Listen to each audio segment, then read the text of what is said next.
জয় শিবশম্ভু। নমস্কার সুধী ভক্তবৃন্দ। এই পর্বে আমরা জানব ভগবান শিবের মাথায় কেন চাঁদ থাকে, কেনই বা গলায় সাপ থাকে। দেবাদিদেব মহাদেব, যাকে এই বিশ্ব ব্রহ্মাণ্ডের সংহারকর্তা বলা হয়, তার পরনে থাকে বাঘের ছাল, মাথায় থাকে গঙ্গা ও অর্ধচন্দ্র এবং হাতে থাকে ত্রিশূল। এই ত্রিশূলে জড়ানো ডমরু, ত্রিনয়ন ও রুদ্রাক্ষ। কিন্তু কেন দেবাদিদেব মহাদেব এই রকম বেশ ধারণ করেছিলেন? কি বলছে পুরাণ? মস্তকে চন্দ্র কেন থাকে? মহাদেবের মাথায় কিভাবে স্থান পেল অর্ধচন্দ্র? এই নিয়ে বিভিন্ন পুরাণে বিভিন্ন মতামত প্রচলিত রয়েছে। পৌরাণিক কাহিনী অনুসারে ব্রহ্মাপুত্র প্রজাপতি দক্ষের মোট ৬০টি কন্যা সন্তান ছিল। তার কন্যা সন্তানগুলির মধ্যে তিনি ২৭ জন কন্যার সাথে বিবাহ দিয়েছিলেন চন্দ্রদেবের সাথে। চন্দ্রদেব ২৭ জন কন্যাকে বিবাহ করলেও তাদের মধ্যে তার কাছে সবচেয়ে প্রিয় ছিল রোহিণী, যার ফলে রোহিণীকে ব্রহ্মাপুত্র প্রজাপতি দক্ষের বাকি কন্যারা ঈর্ষা করতে শুরু করেন। একদিন তারা একত্রিত হয়ে দুঃখ প্রকাশ করেন তার পিতা দক্ষের কাছে। তারা বলেন যে তাদের সাথে চন্দ্রদেব ভালো ব্যবহার করেন না। দক্ষ তার কন্যাদের কথা শুনে চন্দ্রদেবের উপর ক্রোধিত হয়ে যান, যার ফলে তিনি চন্দ্রদেবকে অভিশাপ দেন ক্ষয় হয়ে যাওয়ার।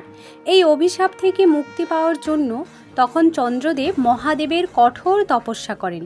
মহাদেব চন্দ্রদেবের তপস্যায় প্রসন্ন হয়ে তাকে অভিশাপ থেকে মুক্তির আশীর্বাদ দেন এবং তাকে নিজের মস্তকে ধারণ করেন।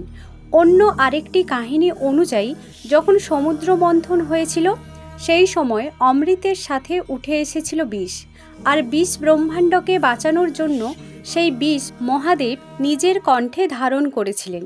নিজের কণ্ঠে নীল বিষ ধারণ করেছিলেন বলেই তার অপর একটি নাম হলো নীলকণ্ঠ।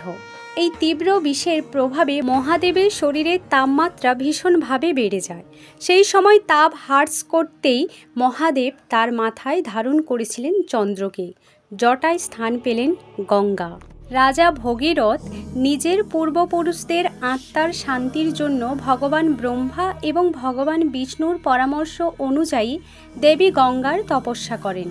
ভাগীরথের এই তপস্যায় তুষ্ট হয়ে দেবী গঙ্গা তাকে দর্শন দিলে দেবী গঙ্গাকে পৃথিবীতে নেমে আসার জন্য তিনি প্রার্থনা করেন।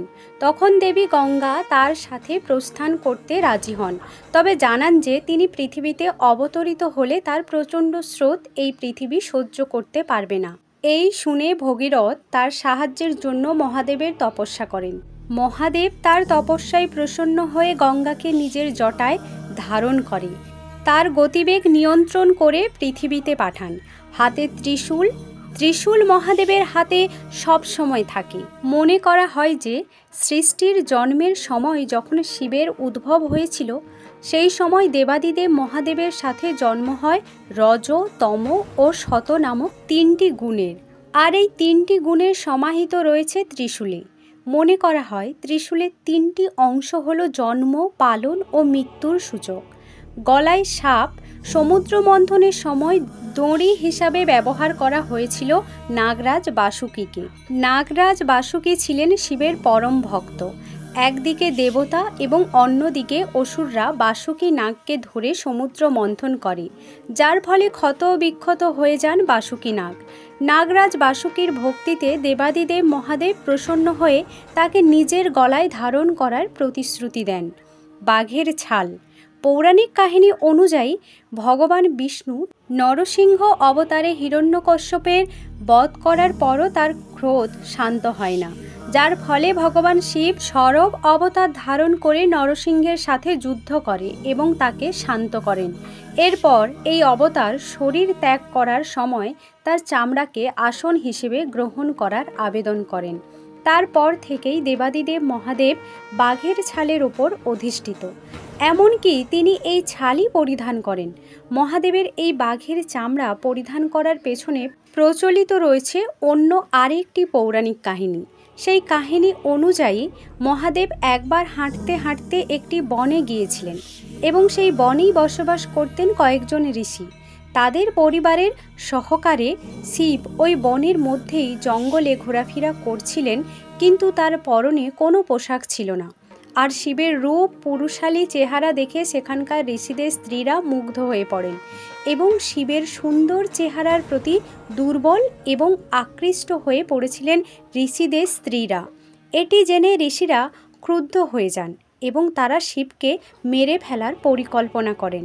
তাদের পরিকল্পনা অনুসারে ওই বনের ঋষিরা মহাদেব শিবের ভ্রমণের পথে একটা বড় গর্ত খুললেন এবং তাতে একটি বাঘও ছেড়ে রাখলেন। তারপর মহাদেব ওই গর্তের মধ্যে পড়ে যান।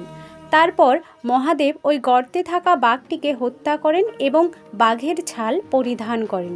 আর তখন থেকেই তিনি কেবলমাত্র বাঘের ছাল পরে থাকেন। এই সব দেখে ঋষিরা বুঝতে পারেন যে তিনি হলেন দেবাদিদেব মহাদেব এবং তারপর ঋষিরা শিবের কাছে ক্ষমা প্রার্থনা করেন। বলা হয় যে এরপর থেকে দেবাদিদেব মহাদেবের পরনে থাকে বাঘের ছাল, আর এই বাঘের ছাল হলো শক্তির প্রতীক ডমরু। সৃষ্টির সূচনাকালে যখন সরস্বতী উৎপন্ন হয় তখন জন্ম হয়েছিল বীণার স্বরে সৃষ্টির ধ্বনির। তবে এই সুর ও সঙ্গীত ছাড়া ছিল এই ধ্বনি। এই সময় নিত্যরত মহাদেব 14 বার ডমরু বাজান। এই ধ্বনি দিয়ে ব্যাকরণ এবং সঙ্গীতের ছন্দ তালের জন্ম হয়, আর এইভাবে উৎপত্তি হয় শিবের ডমরুর। ভিডিওটি এই পর্যন্ত। আশা করি ভিডিওটি আপনাদেরকে সমৃদ্ধ করেছে। ভালো থাকবেন, সুস্থ থাকবেন। অবশ্যই কমেন্টে লিখে যাবেন হর হর মহাদেব কিংবা ওং নমঃ শিবায়।